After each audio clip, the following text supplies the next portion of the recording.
All right. Hey everyone, we'll get started here in just a minute. Waiting for a few other participants to join, and we will kick it off. Feel free to say hello in the chat if you would like to, and we'll get things going in 1 second.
Okay, we've got a great session for you guys today. We've got some panelists still filtering in, or some attendees still filtering in, I should say. Just a quick heads up as you guys join. The webinar is being recorded, and we will share a replay via email. So if you need to drop at any point, I can't imagine that would be the case, but we will have a video for you, and we'll send that over to you.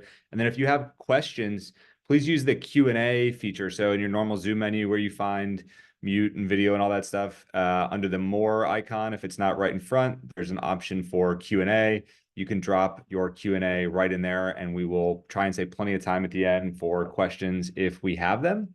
And as far as what to expect today, what we're going to be covering, hopefully we live up to the expectations that are very high, at least on my side, but want to do a quick sort of primer on pricing. Why care about pricing? What's the financial importance of doing this? I mean, you guys all probably understand, but it's a pretty interesting topic with lots of follow-on sort of knock-on implications. Then we'll talk about pricing in the real world. So we've got two great guests, Brett from SimpleModern and Andrew from NoonBrew, who both have very different business models, very different ways to think about pricing. The implications for their businesses are different. So we'll hear some real-world stories, and I'm sure we'll have plenty of anecdotes to share as well from other companies. And that'll be the bulk of our conversation. And then we're going to end just try and give you guys 3 actionable strategies that you can walk away with and implement right away. That's going to be led by the maestro in the pricing dojo, Drew Marconi. And then we'll open it up for Q&A, and maybe even get you guys out of here a few minutes early. So thank you so much for joining. Really appreciate it. And we'll get into it. Just 2 quick ones so you understand why these 2 companies, Drivepoint and Intelligems, would be working together on something like this. I'm Austin, I'm the founder and CEO of Drivepoint. We're a strategic finance platform for scaling brands. So all we do all day is help our customers run scenarios around their business.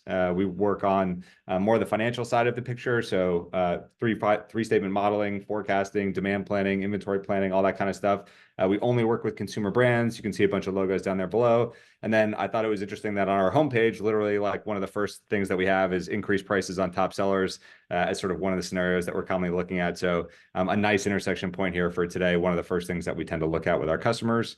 And then Drew, if you want to give like 2 seconds on Intelligems, and then we can get into it. Yeah, I'm Drew, CEO, one of the co-founders at Intelligems. We're a profit optimization platform. So basically you plug us in, we help you get more profit from every visitor, largely through A/B testing. So you can A/B test prices, offers, shipping discounts, and anything else. You can test content, and we'll track the results of those A/B tests down to profit per visitor. So in a past life, I did pricing at McKinsey, and then I did pricing at a ride-sharing company. So excited to chat about my favorite topic today. Awesome. Yeah, so you use Drivepoint to get the financial guardrails for how to run these tests, and then Intelligems is the best solution for actually actioning on these ideas or these tests and seeing what you can make reality. I know Andrew's a customer of both, so if you want to get a pure reference check on either of us, you can hit up Andrew behind the scenes, and he'll give you the dirt. Okay. So that first question, why pricing? I wanted to just kind of underline the reason why I'm obsessed with pricing from a financial perspective is that there are so many follow-on effects of what happens to your price as you go down the P&L and the balance sheet. So what we did here, super simple. We took a Drivepoint model. So the Drivepoint Smart model, we used it to run 3 scenarios for our demo brand that involve price, but also we were able to sort of show, hey, what's the knock-on of those effects all the way down the P&L and across the entire calendar year. So some growth baked in here. So our base case, just so you kind of understand where we're starting from, we've got a brand here. We had an average order value of $64. We're going to say that's the same as price for now, 1 product per card, all that good stuff, simplifying assumption. We've got a baseline conversion rate of 4.79%. And we've got sort of a P&L that looks like the one below. So fairly good scaled company here. And then we ran a couple of scenarios out. So the first scenario that we wanted to look at was just what happens if we increase prices? Let's increase prices on every product across the board by 5%. Now we know this is going to have a positive effect, but typically, we might say, hey, that's definitely going to make revenue go up. And that's 100% true. So net revenue goes up by exactly 5%. We keep all things equal as we sort of go down the P&L. But what's really interesting is that as you go down the P&L and you start to look at your increase on gross profit, well, you have a 7.5% increase on gross profit. You've got an 11% increase on contribution profit, and you end up with a 25% increase in EBITDA and almost a 17% increase for this brand, almost 4 million more of cash at the end of the year. So I think it's super important to understand that a change at the top of the P&L will have, big follow-on impacts, a positive change, big follow-on impacts down the P&L. I think, Drew, this is one of the reasons you said in one of your promo posts, like the single fastest way to improve your contribution margin is to get your pricing right. And so I think just an example of how powerful a lever it can be on its own. Obviously, typically, we don't always expect that we would change price and nothing else would happen, right? Maybe that's the case in some cases if you're underpriced or if you have a customer with incredible elasticity. But typically, we're going to see some other effects. And I just use conversion rate as kind of a way to look at what we might think of as that first order effect of changing prices. So in scenario 2 here, we said, hey, let's increase prices a lot. So go from up 15%. So from $64 to $74 on top line. That's a 15% increase.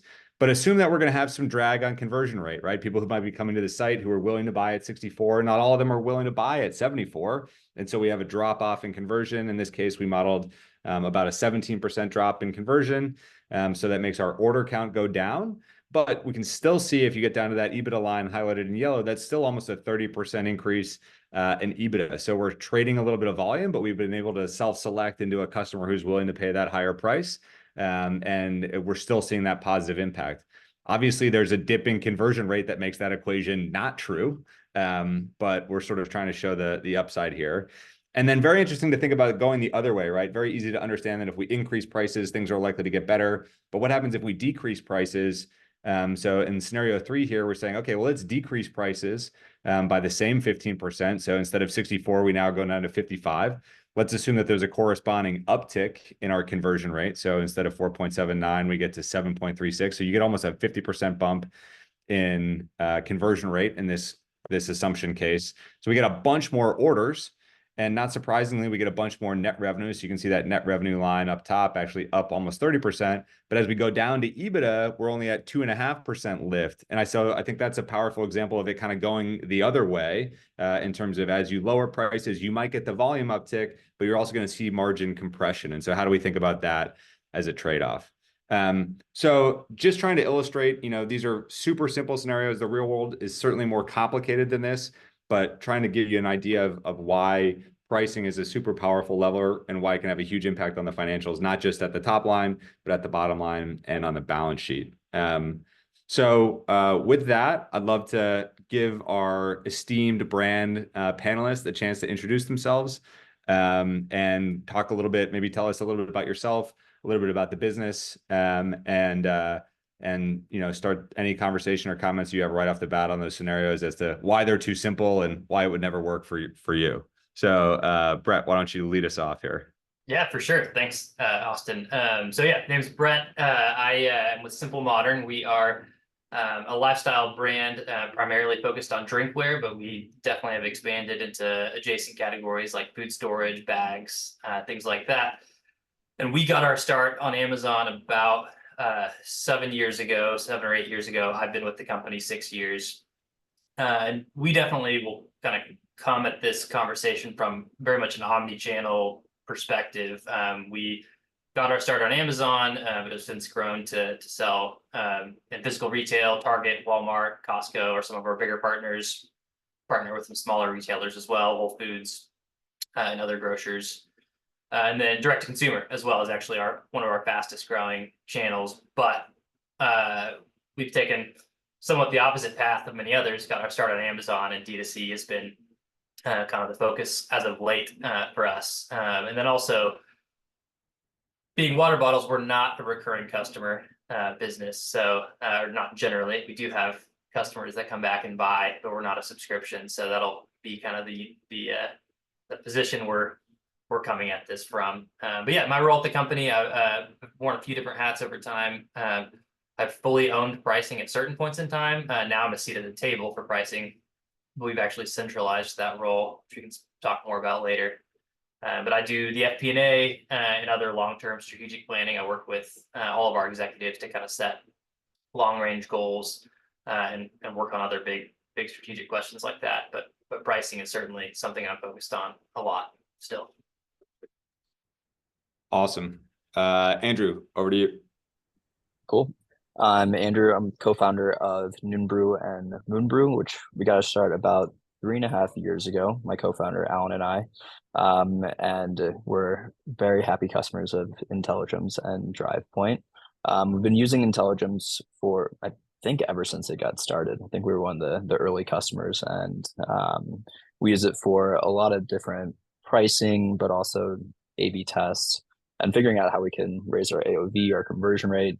And like Austin said, one of the big things within this model that you see within that is that it doesn't take into account subscription. So we are very, very big on LTV, since we always are looking at our contribution margin. We look at contribution margin from an LTV perspective. We don't look at it from like a gross revenue perspective. And we have different products that people can purchase that have different margins as well. So we have to be mindful of that, where we sell different types of products that are like a hot cocoa SKU or a rose tea SKU, and those have different gross margins, so they have different break-even points when you're paying for it on a CAC basis. So all that takes into account. We also have extra strength, which has a much better margin profile than regular too. So yeah, the model is very simplified, and we have to slice and dice and model out a lot of different data, but pricing is incredibly, incredibly important, and it's something that we're constantly focused on.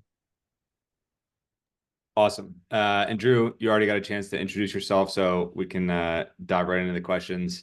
So one question that I have for our brand guys is, what is, over the last, call it year or 2 years, how have your prices changed? What decisions have you made already? And what impacts have those decisions had on the business? What have you guys seen, and what have you been doing in this arena over the last, say, year or so?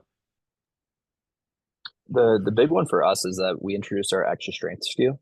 So before, we had 2 different SKUs. We had NoonBrew and we had Moon Boost. And you can buy it separately, but we combined that into NoonBrew Extra Strength, and we got our AOV up a lot through that. Our AOV went up about 15 to 20% just through that change alone.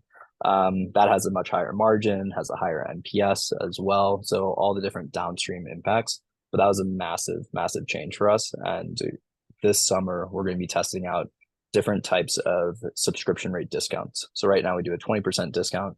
We've never tested a 10% or 15%. So being able to test that is going to be really, really important, as well as the discounts that we offer for a 2-pack and a 3-pack, since we haven't really tested that as much as we should. So there's a lot of opportunity to optimize. So we've done a lot of tests in the past, and we're constantly thinking about new tests that we can do in the future.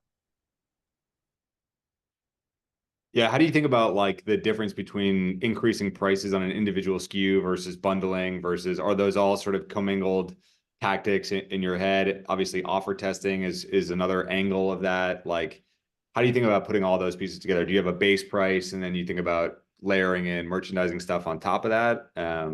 What's been your methodology there? We have different margin targets. So margin plays a really big impact. And then also similarly, we have to take in retention into account. So it's not just like a test that we can do and we can look at the results without taking into account, like, if we increase our subscription pricing, does that kill our month one, month two, month three retention? Because if it does, then even if we have a win up front, if we don't have the retention to layer onto it, it could totally skew the results. But the way that we're thinking about doing all the different testing this summer is we're just going to separate all of it out. So we're going to have different sprints where 1 week we'll test out the subscription discount. Another week we'll test out just increasing our one-time purchase price and keeping the discount the same. Maybe we can get away with putting more people into subscription through that way. And then other ones are going to be testing we currently do a 1-pack, 2-pack, 3-pack, but testing a 1-pack, 3-pack, 6-packs.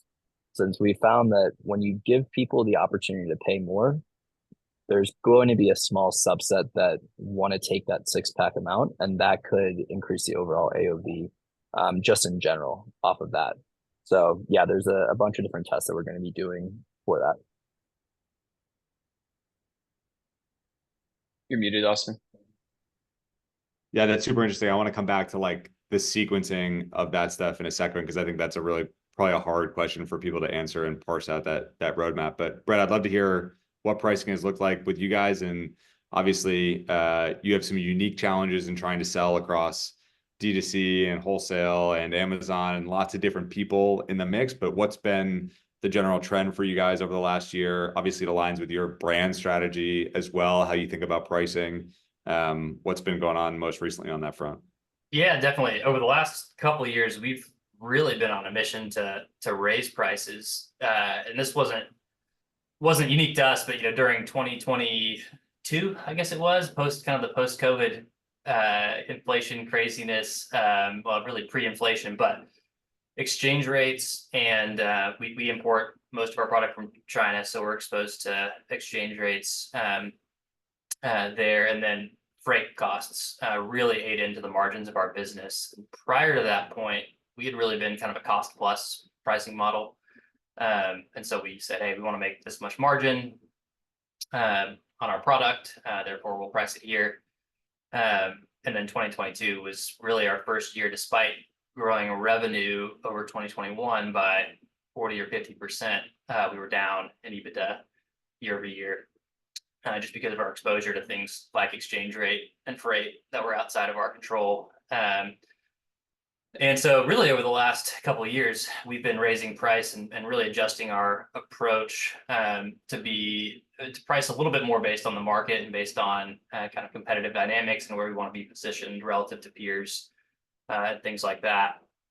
But the other thing I'll say is I do think in the early days, I don't think it was wrong of us to take the cost plus approach. Really what we used to say, and we still do say to a certain extent, is for us, bottles in hand has always kind of been our mantra, just getting product in people's hands. And in the early days, we were willing to sacrifice some margin to try to make that happen. And then as we've been able to get product in people's hands, that has started to build a brand reputation and a loyalty and a willingness to pay, which has allowed us to increase price. I don't think we would have been able to increase price had we not had millions of happy customers who had their product. And so I think as we're talking about pricing, for us, we've had our mindset shift over time, just in part because of the goals of the business and what we were trying to accomplish at given stages. So yeah. Yeah, Brett, what if you would maybe just unpack, just for those who may not be as familiar with the term, like when you talk about a cost plus model or a cost plus approach, just break that down for us a little bit. Like what does that mean for if you're not familiar with the term? Yeah, totally. So to do it well, you really want to understand your costs really well, and not just your product costs, not just your landed COGS, your cost of goods sold. So it's the cost of buying the product and then getting it to your warehouse if you do your own fulfillment or partner with a 3PL. That's usually the biggest component of most people's costs, but you really got to layer in everything. What are all my costs to get that product to the end customer? And that's going to vary by sales channel, right? Whether it's direct to consumer, Amazon. If it's D2C, you got shipping costs, could be as much or maybe even more than the product in some cases. But you got to layer in shipping, fulfillment, warehousing, all the variable costs to get that product to the end customer. Take that into account, and then you say, hey, we want, I think at the time we were saying 30% margin, which we weren't D2C focused, so that didn't leave much for marketing at the time. But that was the approach we took in the early days, was to say, hey, we're okay with making 30% margin. So whatever our all-in costs are, let's tack 30% on top of that. We have gotten a little bit more sophisticated since then, but in fact, I actually leaned away from using margin as kind of the primary way of pricing things when we look at return on invested capital, which is one reason is it normalizes across channel wholesale and D2C a bit better than margin, since margin is just gross profit divided by your revenue. Revenue obviously varies a lot, whether it's a wholesale revenue or a retail, so that can swing that gross margin number. Yeah, I think it's super interesting to the recognition that as you guys have scaled, and I think this is a difference too between brands that often grew up on Amazon and sort of had to be very price conscious and very value focused, as opposed to brands that grow up in D2C and take that brand first approach. But it's interesting, as you scale, you're sort of like, well, no, the brand now has some value that may be independent of the margin or the cost plus. And so we want to think about pricing more toward value or perceived value because of the brand. And so just another reason why I think pricing is mixed with everything, right? Like the brand dictates what you are able to charge as opposed to just the cost of the product. So yeah, super interesting. Yeah, exactly. Drew, it looks like you're chomping at the bit on a couple of these things. What's on your mind? Well, I was gonna pitch it back to Andrew, because I mean, one thing that, this is a complex question, so feel free to break it down. But like, let's say you could get an extra $5 on the AOV. You could keep the same AOV, but increase the margin profile with higher prices. So like AOV doesn't go up, there's some trade down. Or even like, okay, we trade down AOV a bit on that first order with that subscription discount, but we now have a higher percent of people opting into discount. And there's like extra AOV dollars, there's like same AOV, extra margin dollars, or actually lower upfront and then LTV. And that's like, I'm imagining this very complex 3-dimensional cube. Like, how do you guys think about that internally, and like the trade-offs of, all right, yeah, this like extra revenue on AOV, even though we have the same margin profile, is worth it, or I'm going to trade it off for a stat. Obviously, it's great to improve all of those, but like when you're running day to day or checking metrics, like how do you balance trade-offs, or what shorthand do you use? We look at our payback calculator on Drivepoint. So basically, we plug in the margins, we know what the subscription take rate is on that side. And based on the margin profile and the repeat purchase rate for that particular SKU, then we'll know like how long it takes for us to get payback on it. And we want to target, like a 2 to 3 month payback window. But then also we look at the 12-month contribution margin that we get off of it as well. So we want to make sure that not only are we looking at the let's call it the first 3 months and how that looks in terms of payback, but also like what does that look like within a 12-month time frame. Yeah, so I think this is an area that hopefully Andrew would say we do well, but forecasting out on a per segment basis, so by subscription and non-subscription over time, and then we're actually predicting retention rates forward, and we can kind of play with a multiplier effect on those retention rates. So we can model out, for example, and Andrew, I'm sure if we're not working on this with you, we should be on okay, how do we sensitize those discount levers and say, okay, if we discount 5% on first time, but that makes our opt-in rate for the segment, subscription opt-in go up, what does that look like in terms of P&L? And I think that one of the things is there's always sort of two ways to look at it. Like, Brett, I know you're super focused and always have been super focused on unit economics on sort of like an order basis, right? Where you're looking at it that way. And Andrew, you guys are super focused on LTV. Those two things obviously have to come together in a P&L and sort of like a financial at some point, because you can have a business model that works with a 6-month payback if you have enough cash to fund that trough, right? But there's obviously a limiting factor on that front of how much cash do you have and can you survive long enough for your LTV to come true, right? And so you kind of need both lenses to be able to figure that out. So which I think is, sort of endlessly fascinating. Yeah, it's Also similar to SaaS pricing. Very much so. Yeah. Go ahead, Andrew. Like competitors is a big, I mean, you guys both brought it up a little bit. Like how, and when I was in ride sharing, I mean, we had a huge piece of infrastructure, like track ourselves versus Uber and Lyft, and like competitors were super top of mind there. How much of a role do competitors play in your guys' pricing, and like how organized or ad hoc are you in monitoring that or tracking changes and gathering data points? We're very focused on understanding what competitors are doing, but I think even more so, we try to focus on our customer and their willingness to pay, and understanding what parts of our product, what features and benefits are of value to them. And I think one thing we've learned over time, I think when we first stepped into this business, being primarily drinkware, we thought mostly we were selling commodity water bottles, and therefore we thought we needed to be priced very low relative to our competitors in order to move units. And I think over time we've learned just ways to differentiate ourselves versus our competitors. And so, and price is one of those, but this has actually allowed us to come up on price and be much more in line with, some of the big names in our space, like Yeti and Hydro Flask and Stanley. And really our big learning was customers are in this category, yes, in part for the utilitarian nature of like, I can put water in this water bottle and drink out of it, but really people are carrying this thing around like an accessory and a way of expressing themselves and their individuality. And so what we brought to the table that allowed us to bring up price, and sometimes even price higher than our competitors, is we call it ornamentation, just lots of different unique looks and variants, holiday drops, unique limited edition opportunities, things like that. And so we definitely look at what competitors are doing, but really we mainly in part because broadly speaking, we don't, because of our omnichannel nature. We're in Target, Walmart. We usually want to be a little lower than the premium folks like Yeti and Stanley, but really we try to focus on just providing value to the customer along the veins that what they're looking for, which is style and ornamentation. Yeah, I agree. I mean, we look at the price of our competitors, but I think that if you index too much on the price of your competitors, then it's a race to the bottom. Because like if we look at Target, for instance, and for sleep, which we're heavily focused in on right now, you look at an Ollie.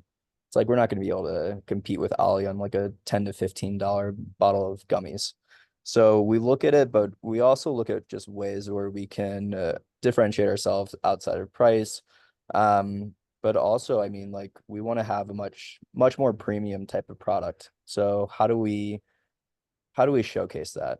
And I always look at like Athletic Greens. Athletic Greens has a really premium price, but they're a massive business, and it's because of the way that they showcase the product and all the different types of testing that they do and the testimonials from Huberman and Tim Ferriss.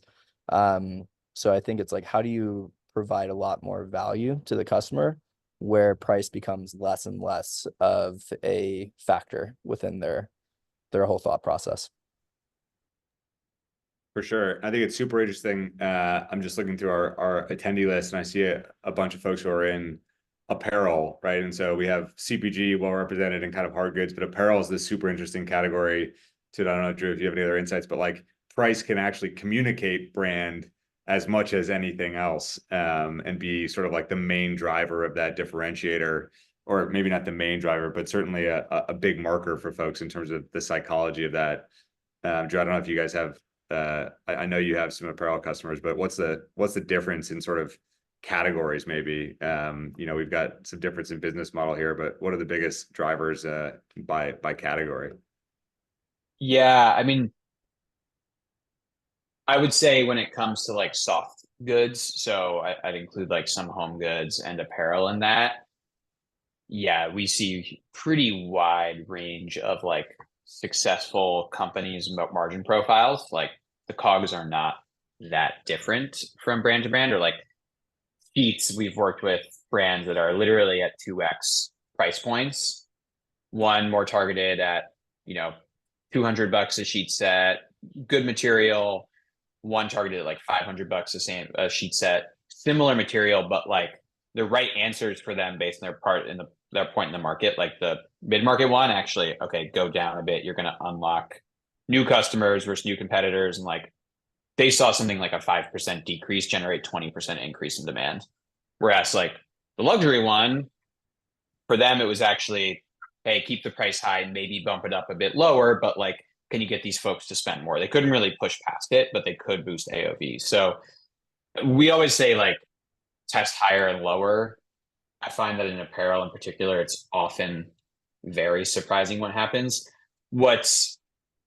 I mean, this is tricky with anyone, and like one of the nuances that's not in that model, but especially with apparel, like the structure of how you're testing and arranging your prices matters a lot. So like within a collection of shirts or hats, do you have a price ladder of different elements of quality? Or like even shirts and sweaters, is there a substitution effect within those? So like you may change price on one collection or one item in the collection.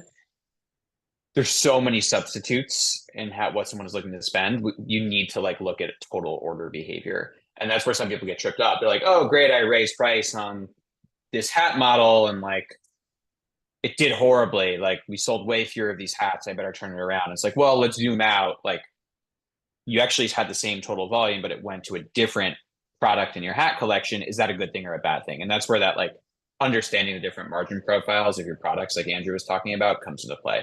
I don't know if that's like way worse in apparel than other categories, but we do see it a lot. Yeah, I feel like there's certainly a couple more variables, especially because you often have exploding SKU counts. But Brett, you guys and have you a have huge like expiring inventories often. Exactly. Yeah, and it's like if it's not dead by next season, you're in the minority. But Brett, how do you think about that in terms of having different products for different segments or different entry points? Obviously, you guys have a huge array of SKUs, and you have SKUs serving kids, and then you have your higher end SKUs, which are sort of more targeted at at adults. Like, how do you think about the different entry points? And are there different ways or different segments of product from a price starting point? Yeah, no, there absolutely is, especially with the channel conflict that we have to manage. Our outside of D2C, our kind of core channels are Target and Amazon. And those customers are pretty well aligned in terms of price point. And so generally we're able to sell the same product at the same price in those channels, and the price conflict works out okay. But it's on the D2C to the high side and Walmart to the low side where pricing gets a bit more challenging. And so usually we'll in Walmart, what we used to do is have just different products that we would sometimes it's stripping features out in order to hit a lower price point. Although actually over time we've been trending towards basically pushing Walmart to sell our same products at the same higher retails. They've been hesitant, but the results have actually been surprisingly good. We've been having conversations with Walmart about, hey, your customer's not here for a black water bottle. They're here to show off that, they've got the cool new hot tumbler that everyone wants and their favorite color.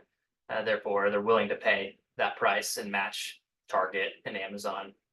But D2C is really the area where we've needed to raise retails in order to have the margin to acquire customers. And so we've done that through a few means.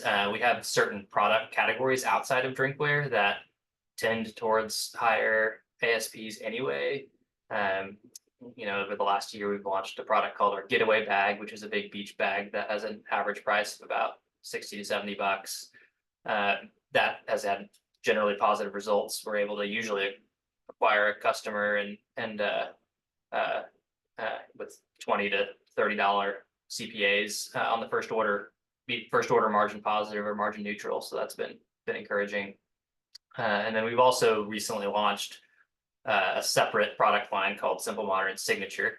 that is basically a more premium version of our drinkware, where we add features like a ceramic interior, our most innovative lids. This is one of our products here. It's got a 360 drinking lid, ceramic interior, rubber bottom, and we do kind of other things to give it a more premium experience to customers. And that allows us to have a higher price point, gives us a little bit more margin to be able to acquire a customer with performance marketing, which has worked pretty well for us. When you go into that conversation with or go ahead, Andrew. Sorry. Oh, just going to say the way that we look at it is since we're mostly looking at it from a LTV perspective, is what product has a higher NPS.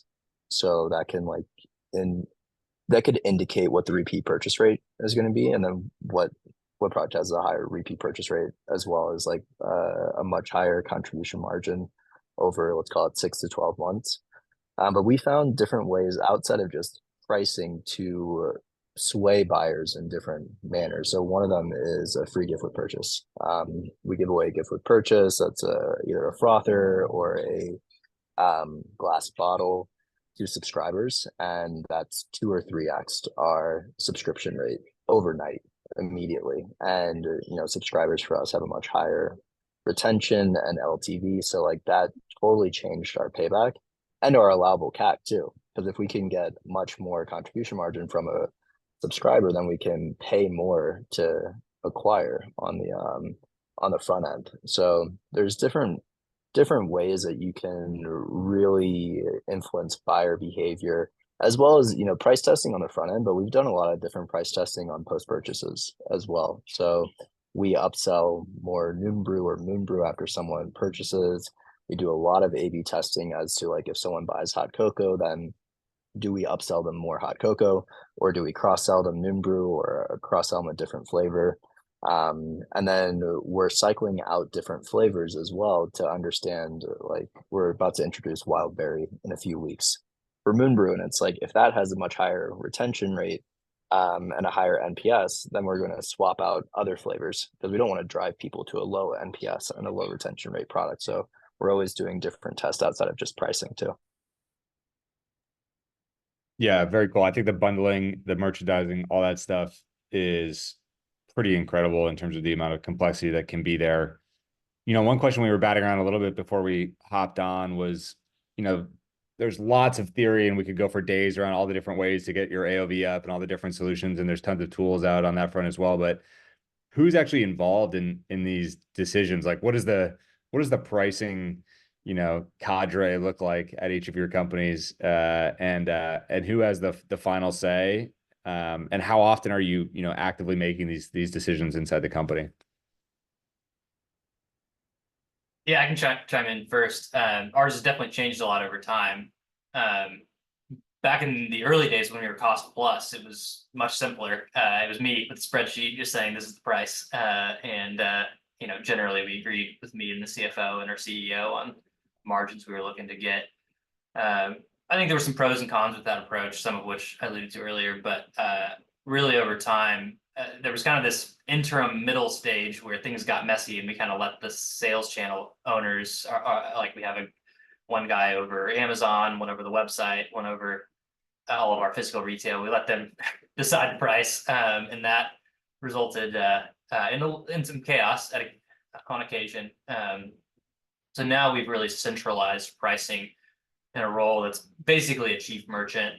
He leads us in pricing conversations, along with assortment. What products are we going to sell, and what sales channel at what price are basically the 3 big questions that he owns the answer to. But it's collaborative. I've got a seat at the table there with the finance perspective. The sales channel owner that owns our Amazon relationship has a seat at the table. The folks that own our relationships with Target and Walmart have a seat at the table. And we meet about quarterly to really dig in and make sure we're happy with where we're at. But sometimes there's ad hoc stuff that comes up as well. And that's usually the same group we'll talk about. Oh, and our chief marketing officer's in there as well. And it's usually the same group that'll talk about discounting and promotion strategy over a longer period of time as well. Yeah, same over here. I mean, it's a lot of collaboration between marketing, so our VP of marketing, my co-founder Alan, who leads a lot of finance and ops and product. We have a VP of product as well, but it's a very collaborative effort, and we're always doing these different types of tests and reporting on it each week. So everyone has a say in what types of tests we want to run, different ideas we want to have, but yeah, pricing is definitely something that has a lot of implications on the margin front. So we need to make sure that ops is aligned with that, as well as the marketing front, because we don't want to implode our CAC by increasing or decreasing our price too much, or doing these different tests that might have some really downstream impacts. Yeah. And how often are both of you guys, do you have a set, obviously, Andrew, it sounds like you're testing a sort of these merchandising options, but there's a variety of different pieces. Like how often are you guys revisiting pricing? Is that as you make your monthly forecast? Is it a quarterly process? Because I think obviously there's kind of a fine line between constantly messing around with your price and having the potential downside of confusing the customer versus being able to run these things in a more methodical, sort of scientific way. How do you think about cadence? I know, Drew, you probably have some best practices to share on this stuff as well. Yeah, we do it quarterly. So every, I would say 3 to 6 months, because you're right, we don't want to like showcase a lot of different pricing. We also don't have that many SKUs too, so there's not really a ton of different combinations within that. But yeah, we're looking at it quarterly, and then outside of that, we're just running a lot of A/B tests, mostly top of funnel, since that can get to stat sig the quickest. But yeah, we're always trying to find ways where we can optimize our AOV or increase conversion rate or revenue per visitor. Yeah, we used to test a lot more, but just as the omnichannel nature has grown, that's just become more challenging because any pricing changes, someone's not going to be happy about, and so that it gets more challenging, except in the D2C area with products outside of our core products that we only offer on direct to consumer. Those we do have a little bit more opportunity to experiment with. The thing we actually probably experiment with more is other levers outside of pricing, especially with our direct to consumer website. So yeah, our free shipping threshold, we offer free shipping. We move that around a lot. Is it $50? Is it $75? Is it $100? And then promotions are probably the big two. Those I think we've learned are just a little at our scale and with our just complex different relationships, retail relationships we need to manage. I think we learned those are better leverage to pull, specifically with regard to our direct to consumer business. Yeah, makes tons of sense. Drew, Are promotions for you guys part of that same conversation on price, or is it that's a stakeholder and marketing has a whole separate process for promotions? It's definitely a part of the conversation and it's considered, but the promotion stuff comes up a little more ad hoc, but it's generally owned by the same group. So yeah, we're revisiting like major pricing decisions less frequently, but promotions is like there's opportunities coming up all the time. And we'll talk about it as a group and talk about what we want to do. We're trending. That's really something we're getting more organized with. We're trending towards that being owned and centralized more by our chief marketing officer, the promotion plan. Yeah. Awesome. Drew, you had a follow-up question for Brett on some of the wholesale stuff around pricing or trying to convince Walmart to take the higher price. Yeah, you would just mention, you're going into Target and saying, hey, people are coming in for a statement piece, not a commodity. I imagine you're trying to get them to put a higher retail price on it. Like how do you guys equip yourself for those conversations? Yeah, no, it's been a tough sell, but these buyers and category managers at Target and Walmart and all the retailers, they're data driven. So we come to them we're trying to tell a story and we want a story backed by facts. So really the two big data sources for us are Amazon data, which the great thing about Amazon is it's kind of the, I like to say that it's almost a pure meritocracy, right? Like everyone's selling on Amazon. And so it is probably the closest place to truly representing what the customer wants, just because it's a marketplace. Whereas, what's selling at Target and Walmart is limited by nature of what the buyer decided to put on the shelf. And so we come to them with Amazon data that says, look, this is, we can scrape different things, get a good feel for run rates and things like that, learn about trends. And then recently we've started paying for kind of syndicated market data to learn about market share and what customers are buying across our entire category. You know, we needed to hit a certain scale to do that. It costs like a couple $100,000 a year typically to get that type of data. But it is very worth it once you can afford it, if depending on your category, to really understand. You can understand things like, here's the size of the market at different price tiers, right? And so it was very easy to show, like, this is where customers are going in this category. Customers are less price sensitive than you think. Walmart, like, they are willing to pay if for certain things. If you have the right product on the shelf, they're willing to pay, and it's worked. They move fewer units, but really they're maximizing not for units per store per week, but dollars per store per week anyways, and dollars per store per week is up in their category as they've moved up market with us. Yeah, very cool. Very cool. All right, I got one more question for Drew before we flip it back to you for the sort of couple of key takeaways here to help us wrap up. But there was Andrew mentioned earlier that they're running sort of these weekly sprints on optimizations or things like that. I think probably always a challenge for folks. There's no shortage of ideas typically on this stuff, but trying to build a sort of a proper roadmap and a proper plan for how to test all these different ideas can be challenging. Do you recommend sort of like setting up a sprint-like process like that, where you're testing things in serial as opposed to changing a whole bunch of things all at once? Or what do you typically recommend for folks who are peering over the ledge but don't quite know where to start? Yeah, I mean, this gets into one of the things I was going to suggest. And on that specific, on how to process it, there's a size component. If you're really large, you have a lot of traffic, you can allocate your budget across some tests in parallel and run them mutually exclusively. Outside of that, if you're not running mutually exclusive experiments, so you're doing, and that should be anyone under maybe 5,000 to 8,000 orders a month, should just be doing sequential. I would suggest running one by one. Like, do not try to move all of these different levers. Something on your landing page, something on the offer, something on the shipping threshold, something on the price. It's going to be impossible to actually understand your hypothesis. So what we usually suggest is like, lay out your hypotheses. ICE framework, many may have heard of. So it's like, what's our estimate of impact? What's our confidence that this will work? Which can be a hard one, but like, do we think this would work? And then what's the ease of implementation? And some tests are going to require more or less work than others. Obviously, if we have high confidence, it's going to be high impact and it's going to be easy to test, start with those. And then you can move through. So like, try to find some prioritization process, and you can bring data into it and do it one by one. And then as you get more robust and like get practice, now you can start testing different things in parallel.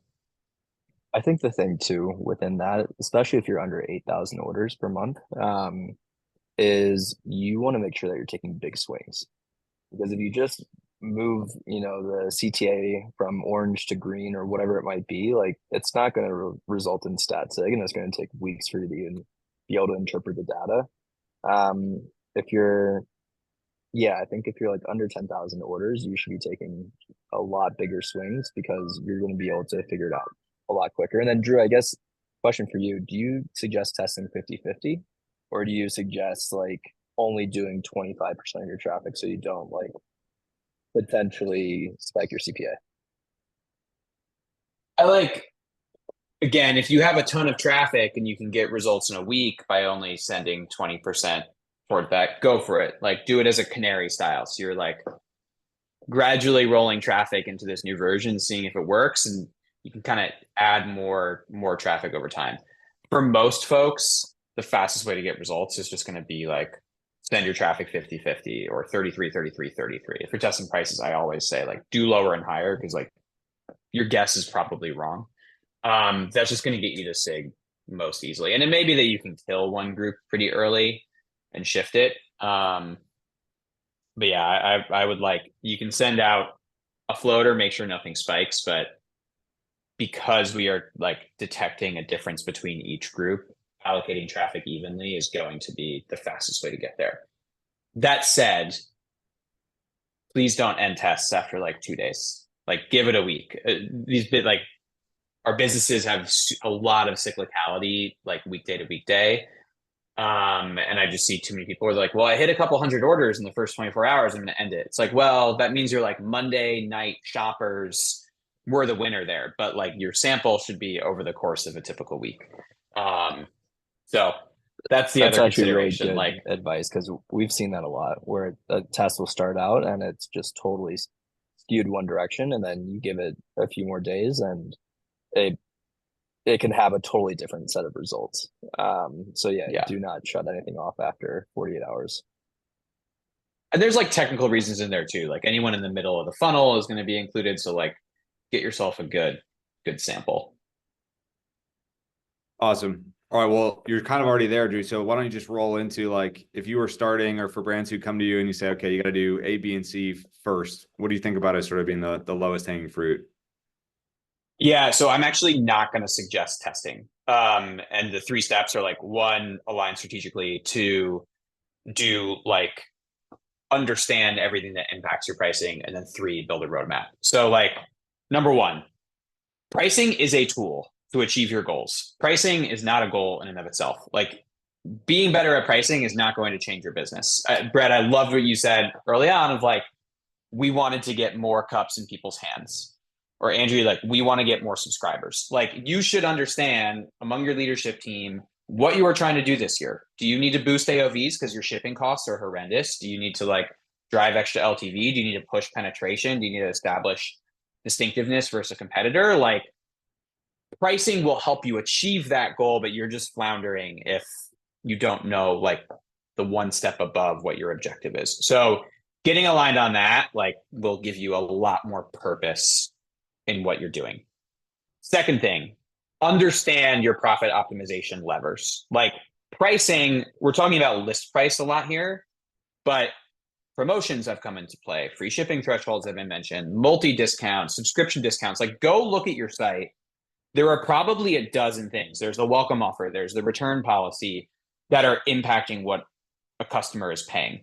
Identify who's made all those decisions. And like, do you want them to be part of one conversation? Should they have different ownerships? But like who owns these different pieces of the pricing formula or profit optimization formula, as we would call it? And line that up. You'll be surprised at like how much is in there. Clearance, multi-packs, bundling, all of it has a pricing implication. Yeah, so like that will generate some ideas and get the right people to the table. The third thing is, as you're building the roadmap, it's very important to write it down. You can change it, but like the value you're going to get from testing is the likelihood of a test to succeed times how many tests I ran. The likelihood of a test to succeed, about 50%, in a great outcome, maybe 30%. You can't really control that. You can learn, you can improve it. The lever that you can control is number of tests. Like with a given amount of traffic, make sure that you are learning. One way that we think about prioritization that is maybe helpful and that you can do is, I wish I had a slide, but like we call it the Jenna matrix, don't ask why, but like sort your products into high and low margin, high and low velocity. And on that 2x2, if it's low margin, low velocity, like don't worry about it, kill it. It's probably distracting. High margin, high velocity. So a great product is doing super well. Here you can focus on like conversion rate tests. How do you dial in that offer? How do you speak the right language to the customer? Just like get more conversions through that funnel because it's performing well for you. Now, high margin, low velocity. So it's a product that does well, but you're not selling a lot of it. There, the question is like, can I use offers to get people over the line? Can I maybe test lowering my prices? Are there ways that I can get, more people directed to these high margin products I want them to buy? And then low margin, high velocity. Here, like maybe you want to test increasing your prices, but maybe it's about boosting AOV on top of that. Like you want to capture the conversion, but what can I upsell folks, or how can I use the shipping threshold to get people over? So I would sort like your sellers and your collection into that, and then test ideas are going to start coming out of it. So happy to share that matrix with anyone. We'll publish a version. The fourth bonus one that you can do is just review spend by discounts, like sort it by discount code, do a report. Like you'd be surprised at how much revenue is leaking out at discounts you didn't know were live, or like someone just set, or an influencer code gone wrong. Like just double check. You'll find some nickels in the cushions. I think also it's like just do a few tests just to understand what your revenue per visitor is, what your AOV is, and be able to set guardrails too. Because if something doesn't look that great, you'll be able to revert back. But like we know exactly how much percentage of subscription we want to have. And if it goes, let's say like under 40%, like we know that this is a bad test and we can revert really quickly, but like have some guardrails set in place so that you don't totally screw up your top of funnel.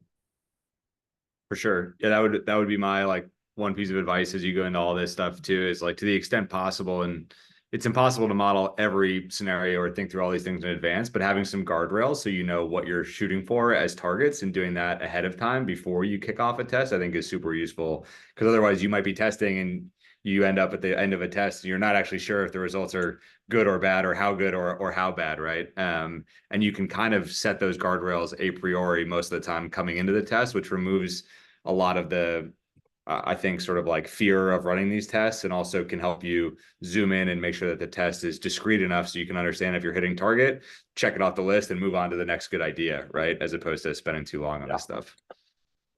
And that's why you need your goals, because you could end up with like similar answers, similar scenarios. I can do $1 million in EBITDA, but with like double the volume or half the volume. And like, how are you going to decide between those two? Because often they're close. And it's like, do I want to capture the extra margin or capture the extra volume?